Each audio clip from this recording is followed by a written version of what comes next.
while I'm waiting for it to work. And then we see that we are live once we have the 0:01, which we're now at 7. So Nice. Just to keep everybody updated on our time. Hey, everybody. Welcome to Let's Chat Live, where we can let's chat live it up. That's the catchphrase that I get to use whenever Chris asks me to host. Love to be here. Love to be back. And I think I'm especially going to love being here with you, Colleen. This is Dwight, or you can call me D if you prefer, or whatever, call me anything but late to the podcast broadcast, I guess. So Colleen, welcome to the show. Thank you, Dwight. It's really fun to be here. It's fun to see, you have a great logo for your podcast, by the way. I can see it over your shoulder. It's a cat with pizza. No, that's the other thing over your shoulder, which is also cool. But yeah, I really love that. I saw it earlier when Chris sent it to me, and it is super, super dope. Thanks. And let's start out with that. Tell everybody a little bit about you and your podcast and everything you've ever done. Okay. Wow. All right. Goodness. Well, we'll start with the podcast. So the podcast is called Shame Piñata. There's a little piñata behind me, and keep not knowing which way to move. And it's hard, right? It's opposite. It's like backwards. Yeah. It's very, very difficult. So Shame Piñata is a show about creating rites of passage for real life transitions. And that's the way that I say it. What it means is sort of twofold. The mission is kind of twofold. So if there's something coming up in your life that's a traditional kind of ceremony, like a wedding or a birthday or a graduation, and you talk to me about it, I would suggest that you make it super personalized. You really use that time for you, and you go outside the box and you do it your way so that it's super fulfilling for you, right? That's the first branch. The second branch is that there's things that happen in our lives that that we might not think ceremony would work for, really personal moments, like outliving a parent, or the last child leaving the house, or leaving a job that we really didn't want to leave, but we decided we needed to, really significant things that happen with us. And being mindful and thoughtful about those, and using ritual or ceremony, small or large, can be very fulfilling in those moments. That's interesting when you mentioned that. So there's kind of official things, like official would be what, like a graduation or something, or a religious rite of passage or something. And then there's the unofficial that oftentimes are, you're right. If a parent dies, it's like we all, well, I don't know if we think about it a lot, or we, sometimes we do, sometimes we don't, but that is something that happens to the majority of people. In fact, if things go well, my children will get to see me die. Maybe not see me up close and personal. I don't mean that, although maybe, depending on the circumstances, but that is a rite of passage of kind of the way that life works. Huh. Well, and not only losing your parent, but if they died at 50, say we're 20 and they were 50 and they passed away, when you turn 50, that's probably a moment for you, because that's when they pass, So, but that's something like nobody would really acknowledge or think about. But yeah, it could be very significant and worth taking some time with. And maybe if it's a big feeling, get some friends together and talk about it, or, that kind of thing. That's interesting, because you also see, and I wonder about how this interacts with rites of passage, but you see community spring up around these things. Like if I lost my parent when I was young, then there's probably a community out there. There are friends, or, and of course, in modern times, there's online makes a community out of anything, like cat pizza enthusiasts, for example, or whatever, that I could probably find them, right now. We got a question from one of them. No, I'm just kidding. But right. But you can find like other people who lost a parent at a young age, or other people who, went through a major change in their life, or were laid off, or I had someone talking just the other day about going through surgery, and how they've identified with other people through Facebook groups or grief groups for people who've lost someone. Anyway, yeah. Does community play a role for rites of passage usually, do you think? Or well, I think there's something really, A ceremony can be done solo, obviously, always, Mhm. but it feels like like we wouldn't get married. Well, I suppose you might elope, but generally having the community there is, like, an important part. The witnessing is very important, like, I'm changing my in the case of, graduating, I'm becoming I have this degree now, and it's nice if people see that and acknowledge it and remember it, especially if it's a very, emotional day or a very like a lot of people go through their wedding and they don't even the next day they're like, "Oh, it happened, but I wasn't present," because the emotions were so high. And to have people around who were like, "Yep, you got married. I was there. I held your hand," like who can sort of back them up on that. It's powerful. But what you Yeah. said was also reminding me that as far as like uh, affiliation groups, groups of people who've been through the thing that we a unique thing.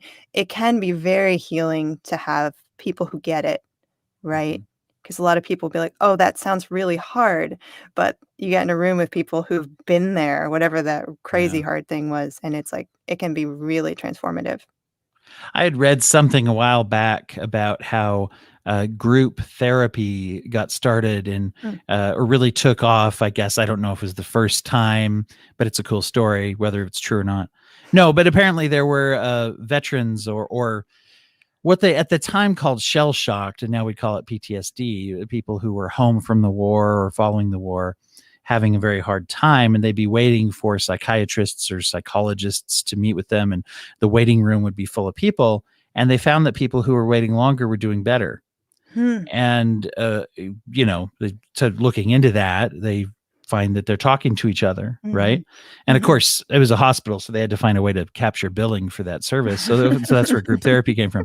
But it's really powerful then. So do you feel like there's a unifying feature to ritual? Yeah, I mean, Potentially. yeah, potentially. Now I don't know that a ritual would necessarily happen where you get to have everybody who was in attendance be, a survivor of the whatever with you, unless you did it Yeah. in a group that was about that. Right, on purpose, like an AA group or a group therapy, right? Yeah. Right, right. I was in a homicide survivors group a long time ago, a couple of years Mm, ago now, because I lost a friend when I was in college who was killed, and it took me 20 years to get myself in a room with other homicide survivors, and that was where I was really wanting to be that whole time, and it yeah. was really powerful. And we did sort of a simple ceremony. We didn't get to. It wasn't anything fancy, but we each got a time to share about our loved one however Mhm, we wanted. Like that night was our night, and we got 15, 20, 30 minutes to dominate and talk about our mm. person. And everybody who did that, it was kind of like a mini ceremony. They really Wow. got to share about their person with this group of people who really got it from their Yeah. own experience. So that was very You know powerful. that they're going to understand you. Yeah. That Yeah, must have been that must have been super powerful. Did it you was. said it took a long time. Did it just take a long time to were you aware of that need or looking for it, or was it just 20 years before you even thought, "Oh, that's a thing?" No, I wanted it pretty much right away. I just didn't know how to get it, and I was trying over the years. I kept finding myself in groups that weren't quite right, like parents of Mm, murdered children, and it wasn't a child for me, so that wasn't people were very nice, but it wasn't really the right thing for me. Um, and it just took a while. I honestly, something kind of I'd get like a bee in my bonnet about it every 5 years or something, and I'd go looking and I didn't, ever find anything, but then at the end, I mm, was like, somebody suggested or I don't know, I think somebody must have suggested that I call the police, and I said, "Hey, what victim resources do you have?" Because I was, like, trying online and nothing was coming. Because there's a lot of groups that, like, used to function or that kind of half function, or mm. I went to one meeting once with a group where it was kind of ended up being like a fundraising meeting, and I was like, "This is not why I'm here." I was like, "This is really bad." So, but then I found one in the East Bay where I live, and it was great. It was these 2, they were sort of on the intern side of being therapists, but they were completely competent, and they held a really safe space, and they followed lots of crazy protocols, and they were great. And I'll never see them again because, I could never acknowledge them on off the camp premises, like, "Take 2 steps, and I can't acknowledge you." Okay, they were very strict because they were in training, I think, but Oh, okay.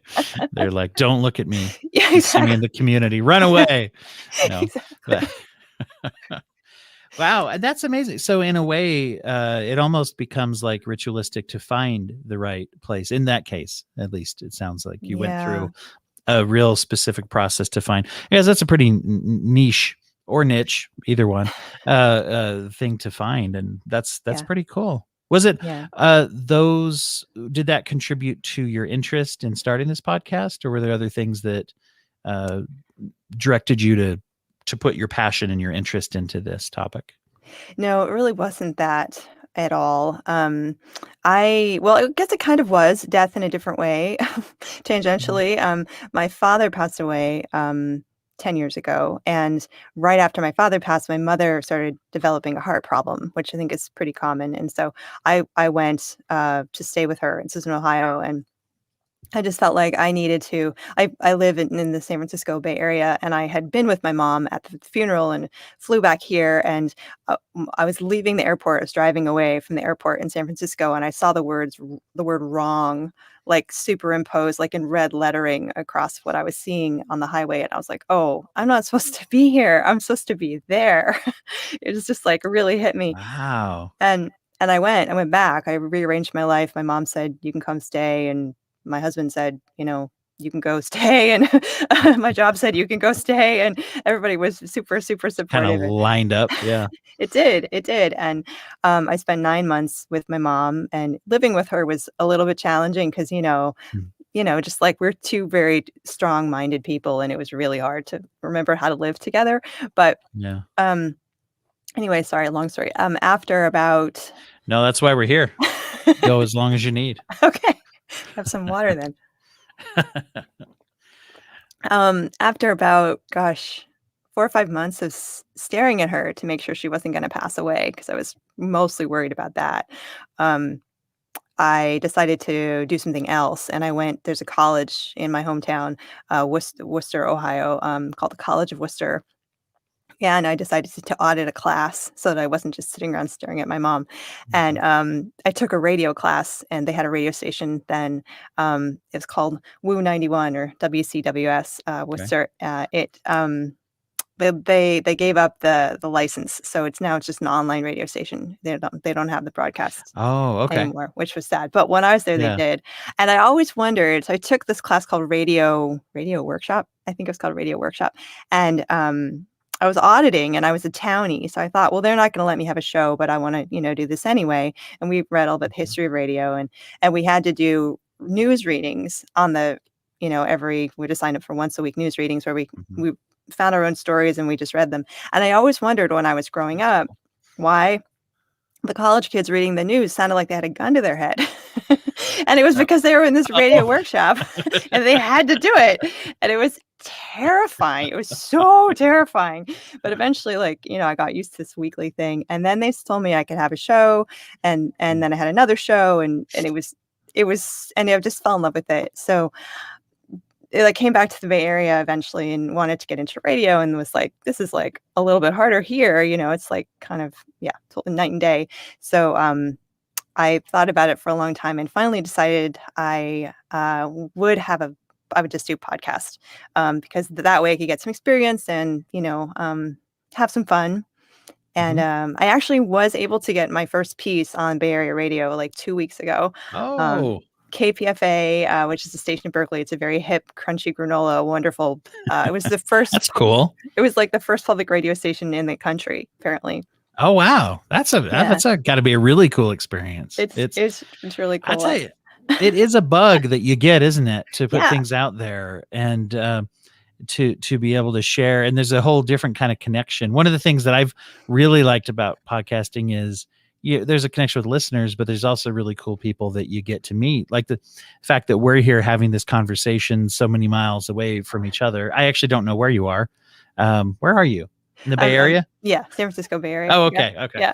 I mean, for all I knew, you could have been 3 blocks away, and, that would have been awkward, but, because 'cause it'd be like, "Why didn't we just," whatever. Right. But, getting to meet people that we would never know otherwise, right? Right. Yeah. Right. Absolutely. I've been dabbling, and there's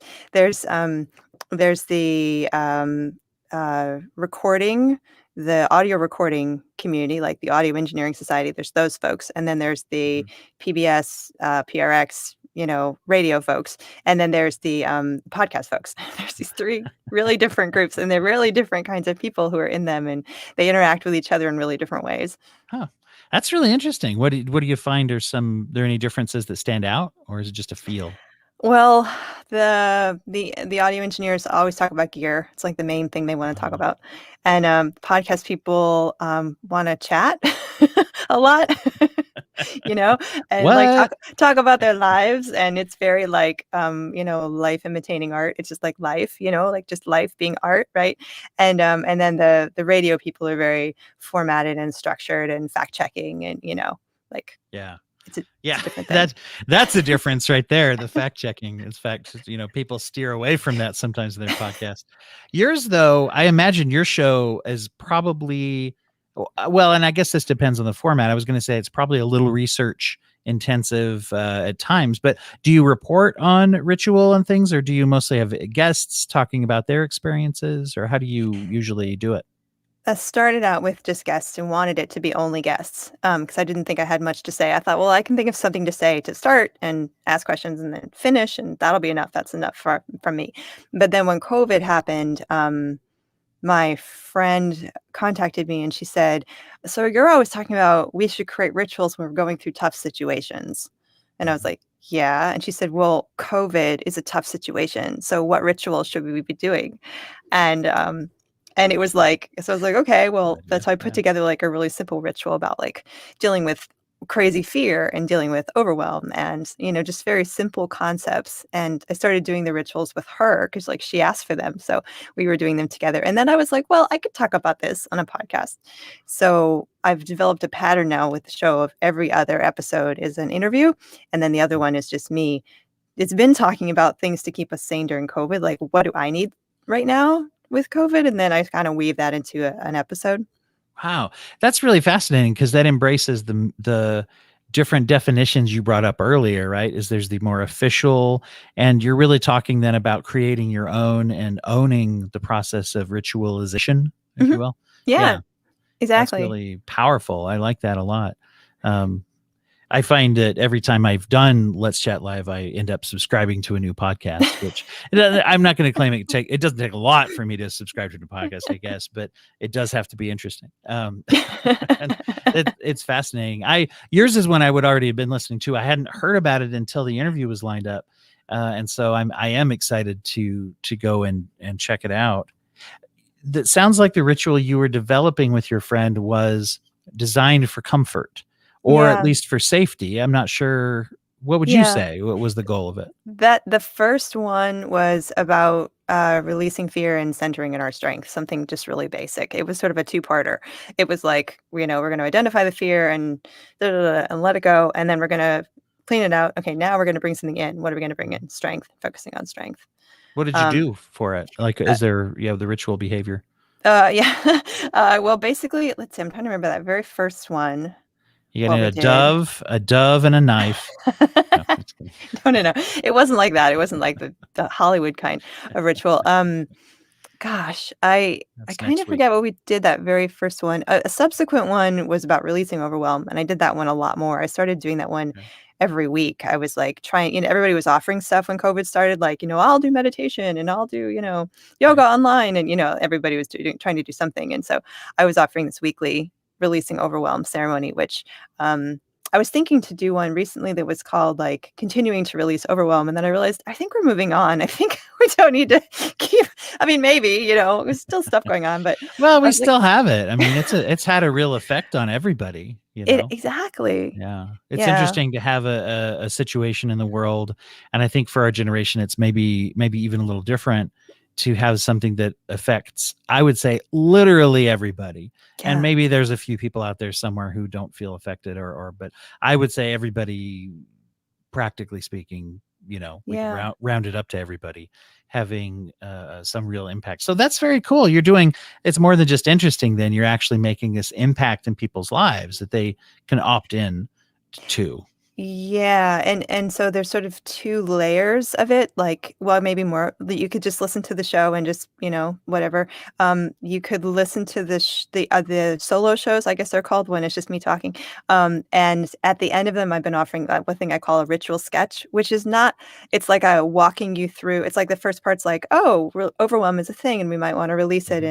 and, da, da, da, da," and the second part, the ritual sketch is like, here's what we might do. If you and I sat down to have a ritual, we might do this. We might, light a candle and then we might take a couple breaths and then I maybe breathe for a sec.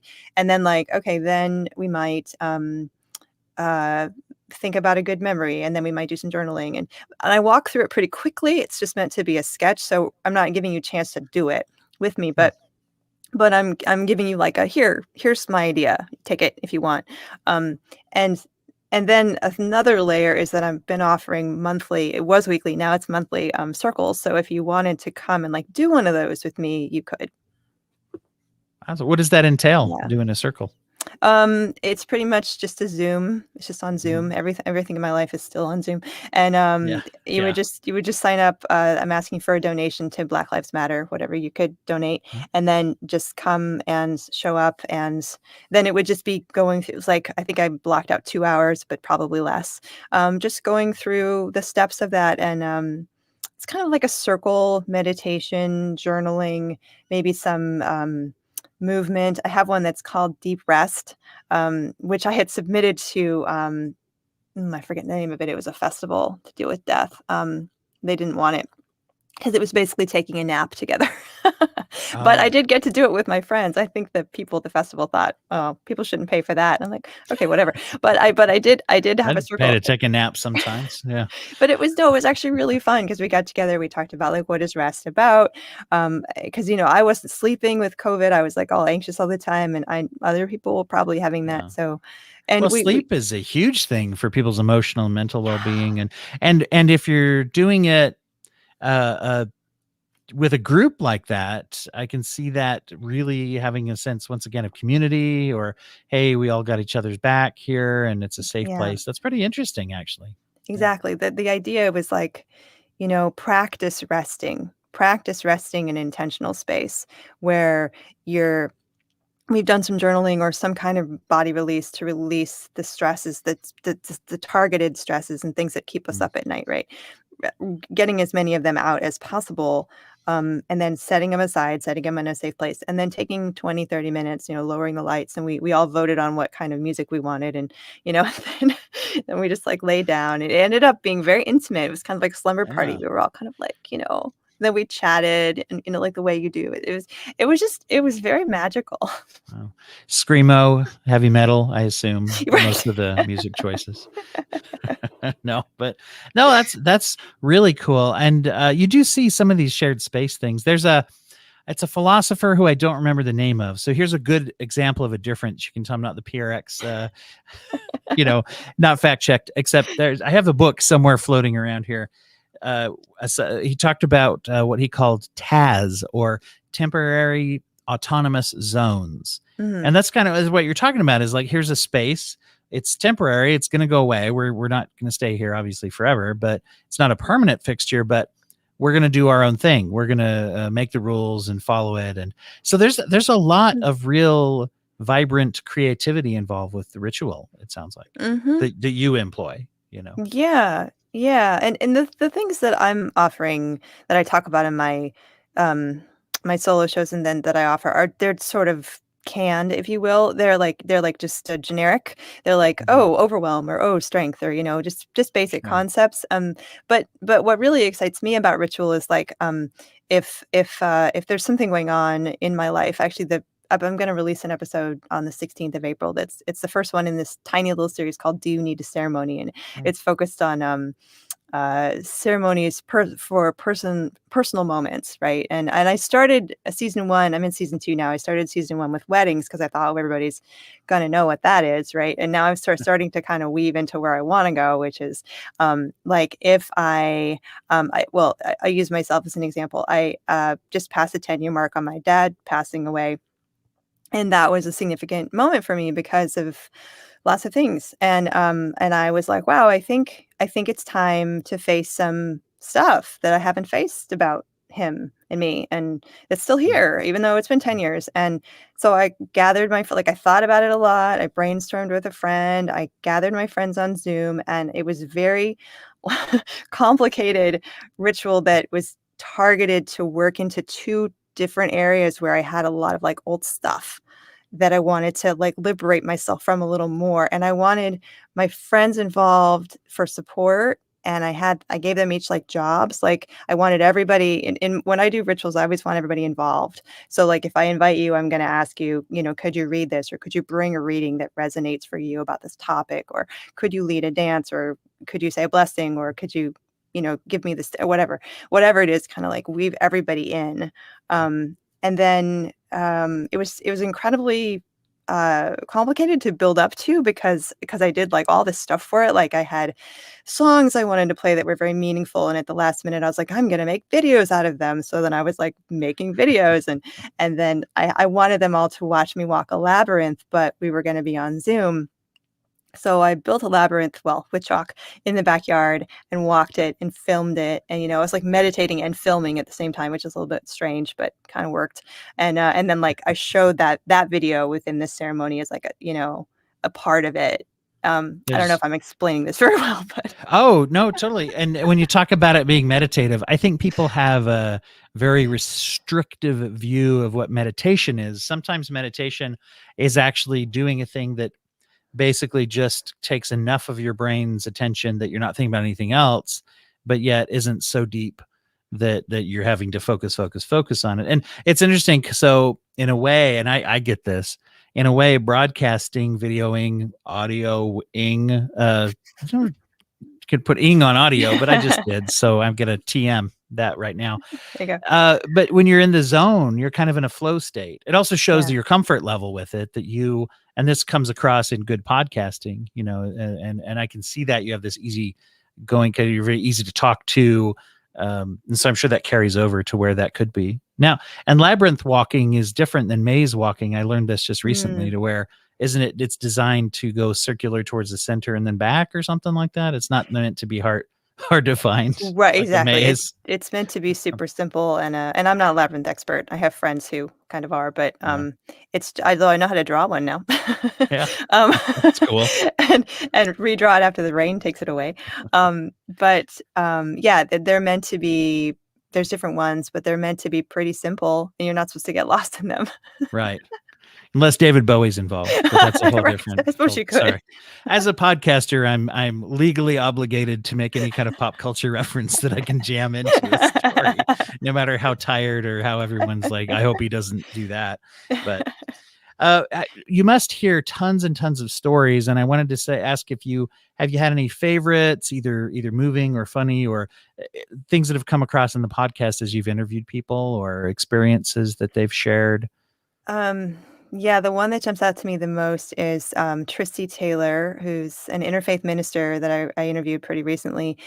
She had a really powerful story, and I was so happy that that's the one that got on KPFA. So it got a much wider audience than my show has, because it's such an important story she had.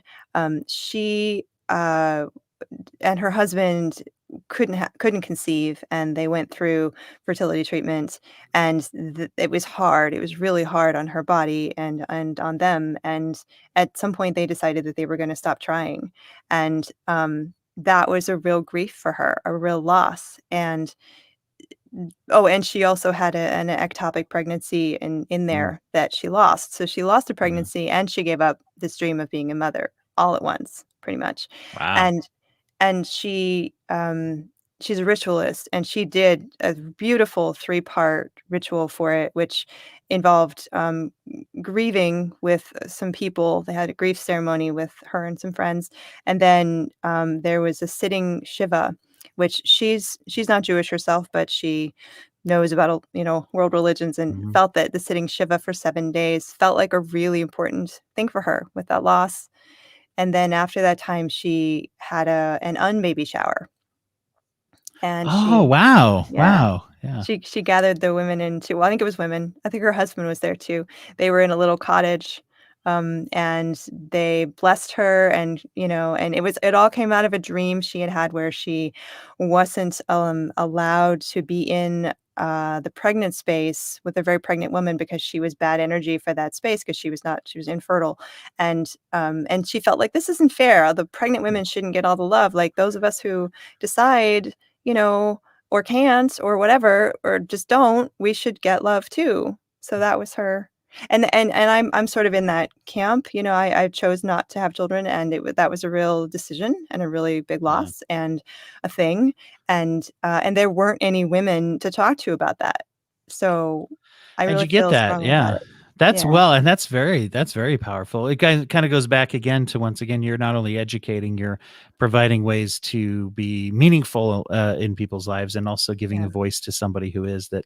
Once again, one of the great things about podcasting is we wouldn't know that story. I wouldn't know that story if you hadn't have found it and put it out there. So it's really, really cool. This is my little hijack for Let's Chat Live, because I do this on my show. I like to ask everybody at the end if there is a charity that they like to plug, something that is near and dear to their heart. It definitely only needs to be one. No, I'm just kidding. It can be however many, And usually, by saying it, I think Chris Revel is contractually obligated to donate a certain amount to each one that you mentioned. So as many as you mentioned, it's good for him. No, is there any charities that you put out there? Mentioned one earlier, but that are near and dear for you?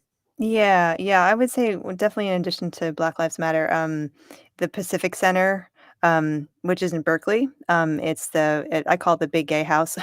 It's the LGBTQI center in Berkeley, and I used to be a volunteer there. I used to help co-facilitate a Oh, group, wow. and I went to that group forever too. So it was a really it's a really special place, and um, yeah. Very cool. So that's something everybody should really check out too. I actually wasn't aware of that one. So it's good. It's great to hear that. I'm just so grateful for the chance to get to meet you. And I hope that not only do I get to hear your show, but I hope we get to maybe interact and work together in the Let's Chat neighborhood. It's one of the cool things that Bree and Chris and Robert have put together.